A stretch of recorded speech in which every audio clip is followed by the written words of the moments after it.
There's smoke, there's dust, there's sand, there's heat, there's blood, there's guts, and then you've got an earpiece in with people screaming at you. And I knew that if I closed my eyes, I'd be dead. And I remember unlocking my phone and WhatsApp was on, and I kind of closed WhatsApp and clicked on the camera. And the second I clicked the film, I saw what I guess the whole world saw.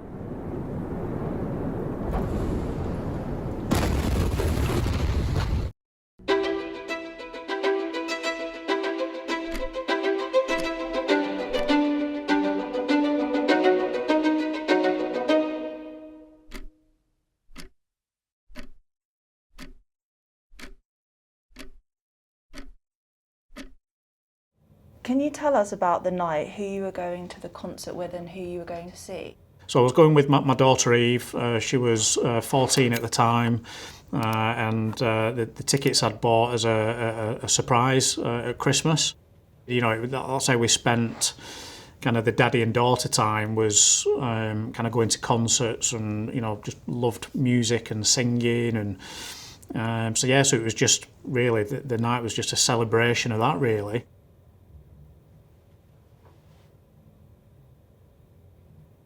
So we were in one of the very first boxes up in it's kind of like midway up in the arena.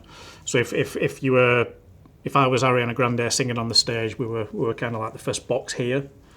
When she came out, it was obviously mostly girls, but like literally I had to cover my ears. It was that, like, honestly, it was like deafening. And yeah, she put on a good show.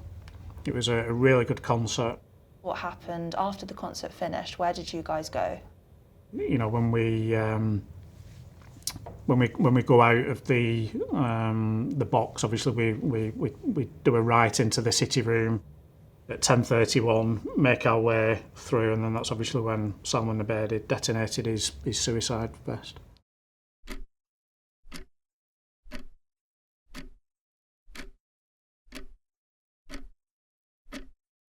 It was Operation Pound for Claw, and it was operation named Herrick 10. It was in 2009. I'd been out there pretty much for my 6-month tour. We was in a FOB called, FOB meaning Forward Operating Base. We was in the front line there,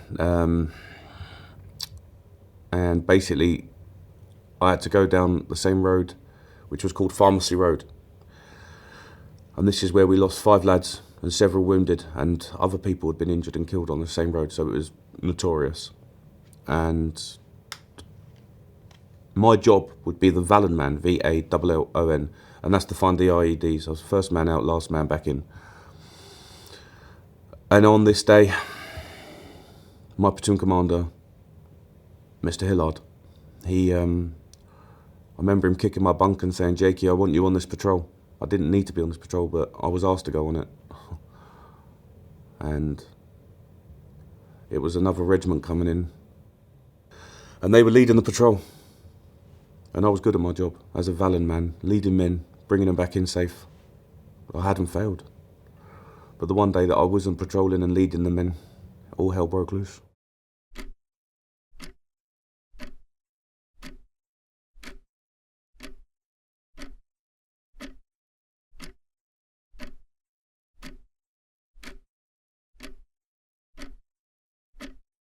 What were you doing the day of the explosion? The day of the explosion, August 4th. So Joe, one of my best friends, he decided that he wanted to have burgers from this one little place in downtown Beirut in Marem Khail. Marem Khail is this very vibrant little area where, you know, it's full of pubs and bars and restaurants and shops and clubs and all sorts of things. Right about when we finished, at this point it was around 6 p.m. Beirut time. We heard a loud explosion, and we saw the glass screen of the store facing the burger shop kind of shake and start to crack. So I felt like the building was gonna collapse on us. So we run out of the store, and I pull Joe and Karim, and we get out. And I look to the left, and it's like kind of like down the street, and that's where the port is. So at the end of the street, you kind of get to an intersection where you can see the port. And I'm kind of standing at the intersection of the street where there's actually nothing between me and the port. From that point to ground zero, that warehouse of basically where things started, I was 650 meters away. And I'm looking at this huge cloud of smoke that's just going up, and there were sparks in it, and it looked like things were happening. And can you remember the moment that that happened when the bomb detonated? Yeah, we're only 6 meters away. I've only just found out. Initially, we were told we were 10 meters away, but I've found out about 4 or 5 weeks ago that we're actually only 6 meters away.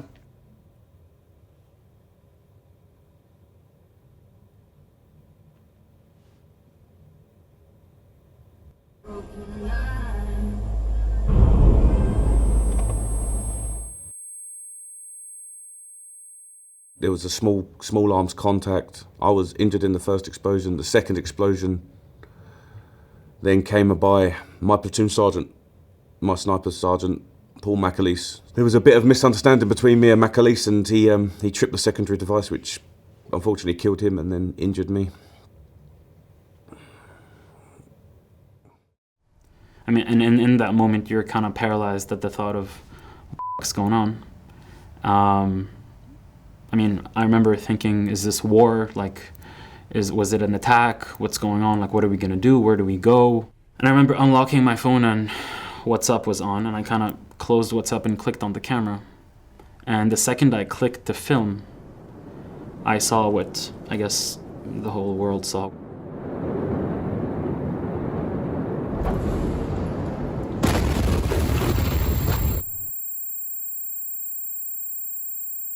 I just remember I just felt winded, and I think obviously I didn't know it were a bomb.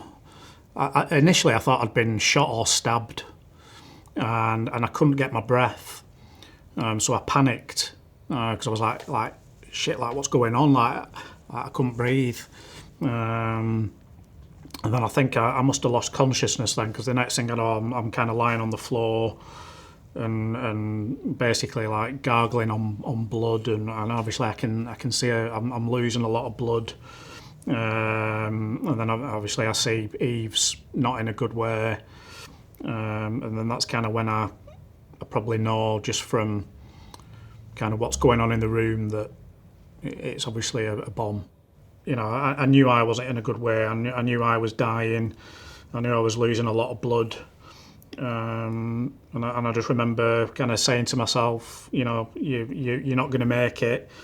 You know, you've got one job to do now, and that's to, you know, make sure Eve gets out. And I knew that if I closed my eyes, I'd be dead.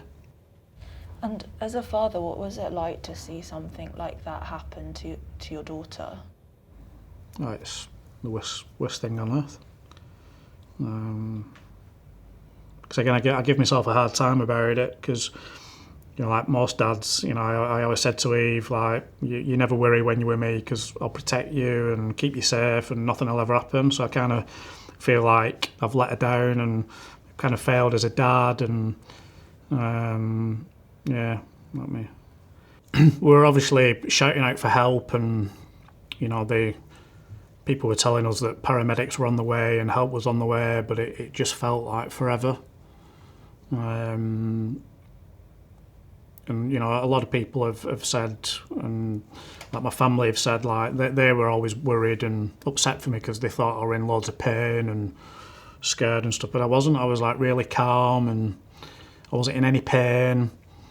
Actually, I was like really, like I say, I was just literally just concentrating on Eve and just kind of my breathing, and just, you know, because I knew like if I panicked I'd probably lose more blood, and so kind of just to be thinking of things like that when you're dying, it's just crazy really. But kind of an acceptance that I probably wasn't going to make it. And I said to Chris, the security guard that was with me, like, tell my wife I love her.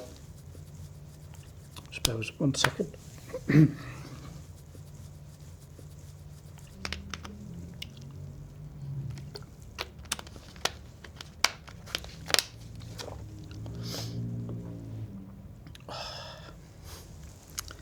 said this so many times. Yeah, it doesn't mean that it will get easier though.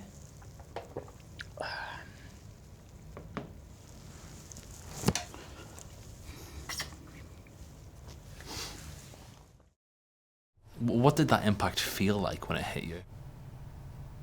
It's impossible to describe. There's nothing like it. I mean, when you want to describe something, you try to find the closest thing to it. There was nothing like that feeling. I remember the first thing I felt was dust filling the back of my eyes, because the first thing that gets to you is that pressure cloud. And then I just flew. I flew, and I remember everything being kind of like white and smoke and debris of all sorts flying everywhere. And following that, the moment of liftoff, came the sound, because sound travels slower. And that was the most horrific sound that I had ever heard. It sounded as though something had like murdered the earth, and the earth was roaring back from agony and pain, and then lights out.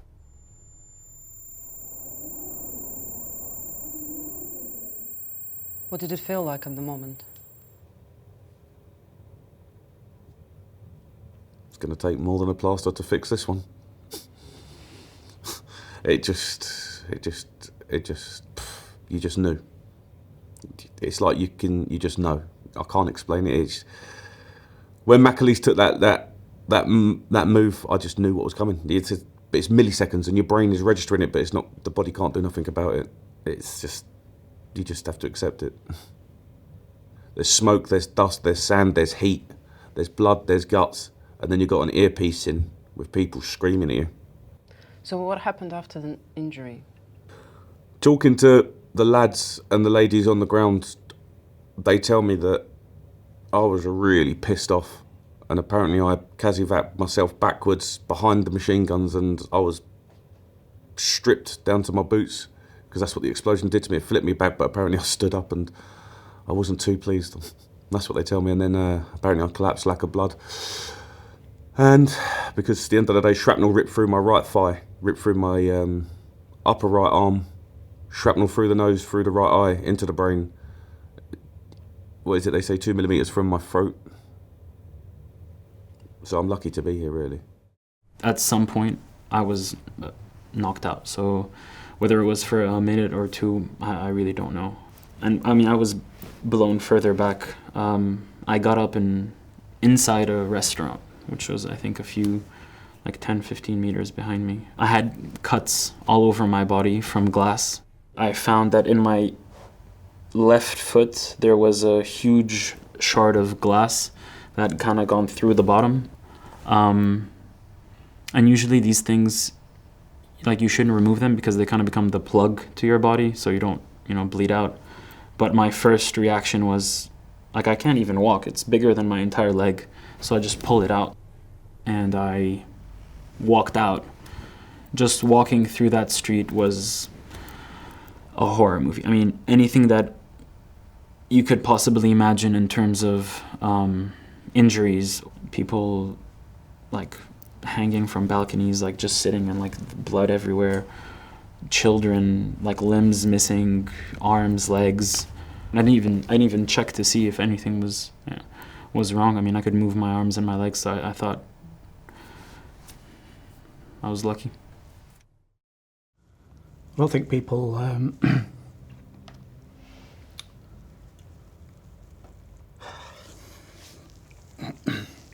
don't think people understand, like, the, for your mind to go through that and your body to go through that, to kind of make peace with yourself, and almost like an acceptance to the situation, and like to say to people you don't know, like to tell your wife you love her, and you don't think you're gonna like see anybody again. And it's a tough thing, like at that, like to accept that. It's a tough thing to go through, and that's why I'm like dead happy now to be alive, because like for an hour, like to have to go through that and just like fight and be alone and scared, and it was awful. And what injuries did you sustain? So I suffered 22 shrapnel wounds from head to toe. There was one that hit me in the centre of the back, completely severed my spinal cord at T10 level, which in layman's terms means I'm paralysed from the belly button down. I mean, I had one that had gone through my arm, smashed my ankle, my tibia, my fibia. But the second hit me in the side of the neck, severed 2 arteries, and then swallowed it, ended up in my stomach. Was that a stroke of luck that happened? Well, yeah, there's no explanation. Like I say, they've said it's a miracle. Just how close we were, because people died. Everyone around us died pretty much instantly. So yeah, there's just nobody can explain it. From coma to talking, there was no dramas with that, because I was in a hospital, and a military hospital where everyone had lost arms and legs and there was something wrong with someone, and your mind, with all the drugs, sleeping, the routine, you didn't really get a chance to think about it. But it's only when you went home, not that I had a home to go to, but when you was left alone, should I say, and you wasn't in the hospital environment with routine, medication, the realisation strikes. So the first year I actually had a bit of sight that I could walk around on my own, and the hospital did an operation and it failed. So I spent a whole year with hope and faith to then do an operation and then being told it was a failure. And yeah, I'm not an emotional man, but when you have so much faith and hope that you're going to be able to see at least, and then you're laying in that hospital bed and you can't use your right arm, you can barely walk, and you bring the lamp to your face and you're flicking the light on and off just for that glimmer of hope, that little bit. There was nothing. What were the hardest things for you to learn over again? Accepting who I am and what I am. And I'm never going to be what I wanted to be. I have to be this whole different person now. So I'll give you an example. I've got a 10-year-old son. I've never seen him. He's the only reason I'm living. He's the only reason for existence. Because as you can probably imagine, it's quite hard sometimes when I'm fighting my own PTSD. But I have to just keep thinking that that's a little man that needs me, and I will keep fighting. And that's just it. He is my hero. And how's your daughter Eve today? She's doing all right, The first time I went over to see her, one of the things I do remember is one of the consultants in Manchester saying, she's, there's probably not going to be much there. She probably won't see, she probably won't hear, she probably won't speak, she won't be able to move. Like they were saying that she'd probably be in a vegetative state. But I don't think they'd ever met a Hibbert before. We don't like being told what to do, and so now she can see, she can hear, she speaks all the time, which is great. She'll probably need care for the rest of her life. But like I say, you take it, it's because there's 22 families who'd take that tomorrow. And how are you doing now? There's a lot of guilt, like survivor's guilt, because I feel like if I was standing a meter to the left or to the right, I wouldn't be here right now. I don't know, how do you go through something like that without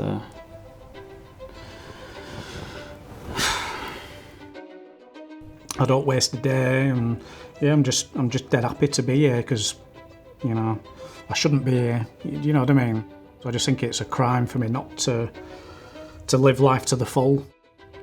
After everything you've been through, do you see yourself as a hero? No. The heroes are the ones that come back in the box. They're the heroes. They've gave it all up. I've still got to fight.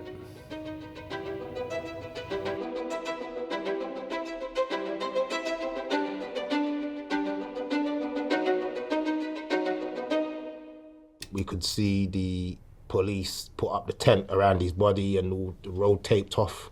Is this man dead? He can't be dead. I only hit him a few times with a baseball bat in the head and around the shoulder, neck. I went, I'll blow your f***ing head off. I went, how about that? Yes, Jacob, your punch man knocked him out one punch. I've just killed someone.